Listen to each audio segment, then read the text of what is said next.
बच्चों, आपके सामने 100 शब्द प्रति मिनट गति का डिक्टेशन दे रहा हूँ। जिन बच्चों के पास स्पीड बढ़ाने के लिए आशुलिपि की पुस्तकें नहीं हैं, वे अगर खरीद करना चाहें तो 9414842949 पर संपर्क कर सकते हैं। यस, 100 शब्द प्रति मिनट गति का डिक्टेशन स्टार्ट। पूर्व और वर्तमान सांसदों विधायकों के खिलाफ दर्ज मामलों की धीमी जांच बहुत चिंताजनक है।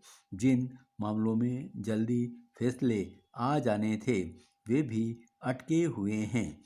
कुछ आपराधिक मामले तो 15 साल पहले दर्ज हुए थे और मामले भी ऐसे जिनमें दोष सिद्ध होने पर आजीवन कारावास की सजा भी हो सकती थी।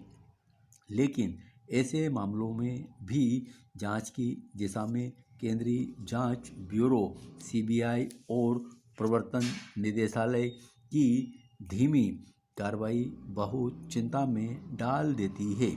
सीबीआई के पास विधायकों और सांसदों से संबंधित 163 आपराधिक मामले लंबित हैं, जबकि प्रवर्तन निदेशालय के पास 122 मामले। इसके लिए सुप्रीम कोर्ट ने बुधवार को सीबीआई और प्रवर्तन निदेशालय जैसी जांच एजेंसियों को यथोचित ही फटकार लगाई है। 10-15 साल पहले दर्ज हुए मामलों में भी आरोप पत्र दायर नहीं किए गए हैं। देश के प्रधान न्यायाधीश रमन्ना ने इन एजेंसियों से कारण बताने को कहा है। प्रवर्तन निदेशालय केवल संपत्तियों को कुर्क कर रहा है और इसके अलावा कुछ नहीं। 3 जजों की पीठ की अध्यक्षता कर रहे न्यायमूर्ति रमन्ना ने साफ कह दिया है कि मामलों को यूं लटकाकर न रखें, आरोप पत्र दाखिल करें। सुप्रीम कोर्ट की यह टिप्पणी बहुत मायने रखती है। प्रधान न्यायाधीश ने लगे हाथ यह भी कहा है कि हम इन एजेंसियों के खिलाफ कुछ नहीं कहना चाहते, क्योंकि हम इनका मनोबल गिराना नहीं चाहते हैं। लेकिन यह सब लंबित मामलों की संख्या बहुत कुछ कहता है। ऐसा लगता है कि इन जांच एजेंसियों को जांच या मामलों को न्यायपूर्ण अंजाम तक पहुंचाने की कोई जल्दी नहीं है और यह बात सुप्रीम कोर्ट के सामने भी साफ तौर पर आई है। आज की स्थिति में एजेंसियां देरी के स्पष्ट कारण बताने की स्थिति में भी शायद नहीं है। यह स्थिति चौंकाती है नहीं। जब भी अपनी व्यवस्था में बड़े लोगों के खिलाफ शिकायत सामने आती है तब उसका अंजाम पर पहुंचना आसान नहीं होता।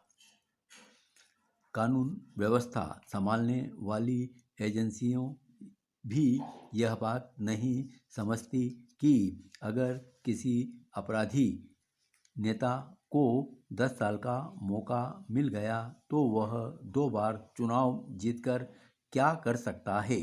क्या किसी अपराधी नेता से हम उम्मीद कर सकते हैं कि वह देश में कानून व्यवस्था संभालने वाली एजेंसियों को सहजता से काम करने देगा? असल चिंता यही है। इसमें कोई शक नहीं कि राजनीति में अपराधियों की पेट को रोकना सबकी जिम्मेदारी है।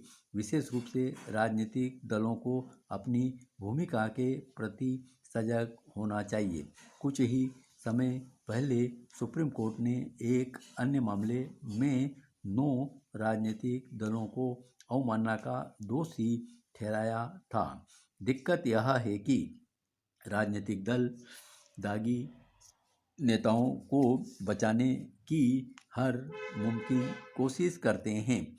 राजनीति में अपराधीकरण पर तल्ख टिप्पणी करते हुए शीर्ष अदालत एकाधिकार बार इशारा कर चुकी है कि राजनीतिक दल राजनीति से अपराध खत्म करने की दिशा में सही कदम नहीं उठा रहे हैं। क्या सुप्रीम कोर्ट की ताज़ा पहल के बाद सुधार की संभावना बढ़ी है? प्राथमिक स्तर पर इन महत्वपूर्ण जांच एजेंसियों में मानव संसाधन की कमियों को पूरा करना चाहिए और इसके साथ ही अदालतों में भी कोई पद खाली नहीं रहना चाहिए, तभी कानून व्यवस्था पूरी क्षमता के साथ काम कर सकेगी। धन्यवाद।